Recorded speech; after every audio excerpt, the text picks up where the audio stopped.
9/11/2001 was the single deadliest mass casualty incident for firefighters and law enforcement officers in American history. The Fire Department of New York lost 343 firefighters that day. CBS News correspondent Mola Lenghi sat down with Kevin Kelly, a retired New York firefighter who's still grappling with the physical and emotional trauma from that day. They didn't hit me until almost around the 8 or 9 year mark, close to the 10-year anniversary, where I started to really feel different, like my lungs, my breathing, my sinuses, stuff like that. Some guys, it hit them right away. Right. You know, like my brother, he's got some issues too. It hit him a lot sooner than it hit me. Why, I don't know. Why, you know, I guess the makeup of everyone's different. Yeah. Everyone's different. Joining us now is CBS News correspondent Mola Lenghi. He's at Engine 54, Ladder 4, Battalion 9, Fire Station in Midtown Manhattan. Mola, the phrase "never forget" has become something of a rallying cry in the wake of 9/11. Tell us why that phrase has a different meaning for the people who were there that day. Yeah, Lana, that phrase, "never forget," means different things to different people, as you can imagine. Perhaps more than anything else, most commonly, it's never forget the fallen, the thousands who perished in the towers that day. The more than 400 first responders made up of not just FDNY, who, as you mentioned, lost 333 members, but the paramedics from throughout the city, NYPD, who lost officers, the Port Authority, all the first responders, in addition to the civilians. So never forget the fallen. But in speaking to firefighters, so many of them tell me it's not only don't forget, never forget the fallen, it's also remember the survivors, people like Kevin, who you just heard from, who was not alone, who was dealing with so many scars, the physical, the emotional, the mental, all of those sort of issues that linger.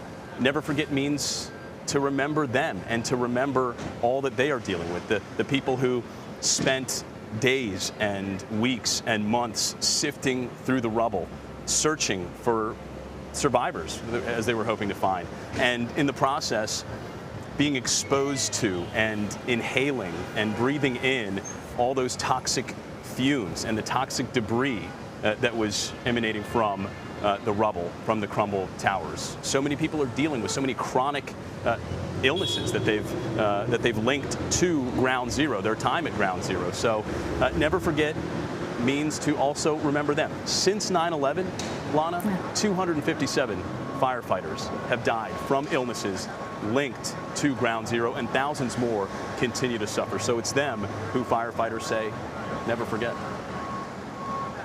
It's a reminder that we often think of those first responders as being the people who run in when everybody else is running out. But it wasn't just running in that moment. It was showing up day after day after day and inhaling those toxic chemicals, that dust. And also, as you say, dealing with all of those emotional burdens. There's a greater understanding today of survivor's guilt. Mola, tell us how the first responders that you spoke with are dealing with that. Yeah, survivor's guilt it's real, and it is a heavy burden that so many first responders, so many firefighters continue to carry with them. You know, the question a lot of them told me they continue to ask themselves, even now, 20 years later, is why me? You know, why did I survive? Why didn't I perish with my fellow brothers and sisters who died on that day?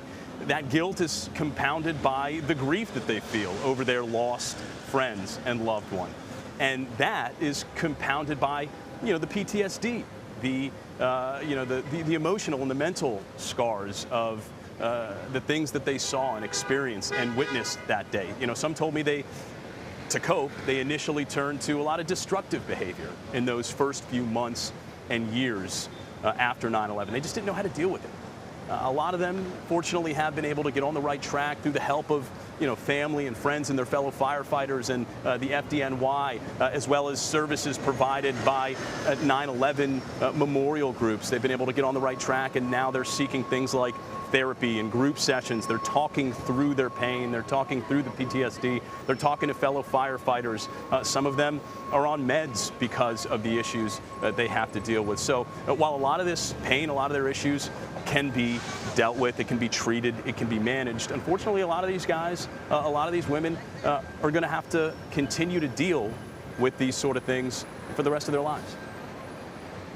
And that's exactly the point, Mola, that it lasts, that post-traumatic stress, that trauma, that emotional and physical burden. I want to play for our viewers another clip from your interview with retired New York firefighter Kevin Kelly.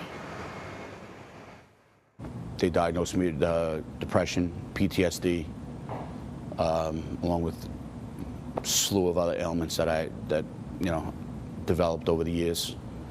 And it's a day-to-day, it's a reminder day-to-day of what happened, what I saw, what I went through, what we all went through.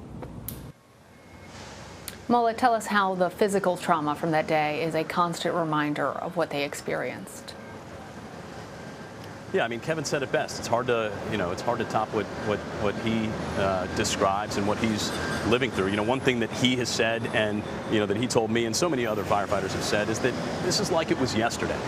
Even 20 years later, it's like it was yesterday. It is seared into their memory. So the mental and emotional trauma, of course, is the unseen. But as you mentioned, Lana, it's that physical trauma that is tangible. They have to deal with it every single day. The illnesses are chronic. They affect everything from their movement to breathing. Sometimes it's sight, sometimes it's cognitive. We're seeing things like cancer and autoimmune and cardiovascular diseases, neurological conditions, cognitive conditions. So these are very tangible sort of illnesses and ailments and effects that a lot of these responders deal with on a daily basis. They are daily reminders of that day.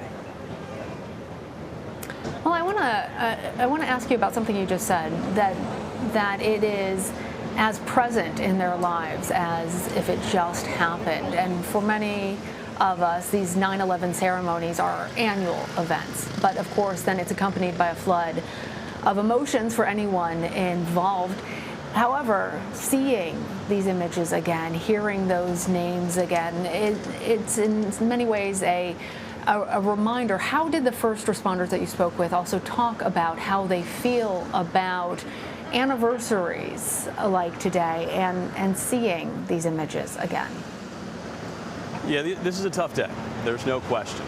It's a tough day for the survivors. It's a tough day for firefighters. It's a tough day for the families of the fallen. Like we said, 9/11 first responders and the families deal with 9/11 not only today, not only on the anniversary. They deal with this day every single day of their lives. And perhaps especially today, when the entire focus of the nation is on the worst day of their lives, today is even more painful. Here at Engine Company 54 in Midtown Manhattan, 15 firefighters were killed on 9/11, more than any other firehouse in the city. So today we saw retired firefighters from this firehouse. We saw active duty firefighters. We saw the families of the 15 fallen firefighters here. Obviously, this year is a significant anniversary, being the 20th anniversary. And I'm told around the city there was a huge family participation in terms of the families of 9/11 victims and fallen firefighters. Big participation. And that's actually not the case every single year. You've got the benchmark years, the 5th anniversary, the 10th anniversary, the 15th anniversary, the 20th, where you get higher participation. But those in-between years, think the 8th anniversary, for example, or the 12th or the 17th, a lot of families choose to stay home and to remember and respect and grieve in their own private, personal sort of ways, because this day is so painful for so many of them. Again, we have to remember that while the nation focuses on 9/11 today, these families deal with it every single day of their lives. Lana.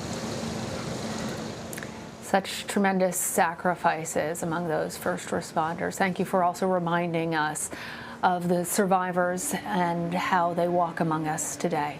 Mola, thanks.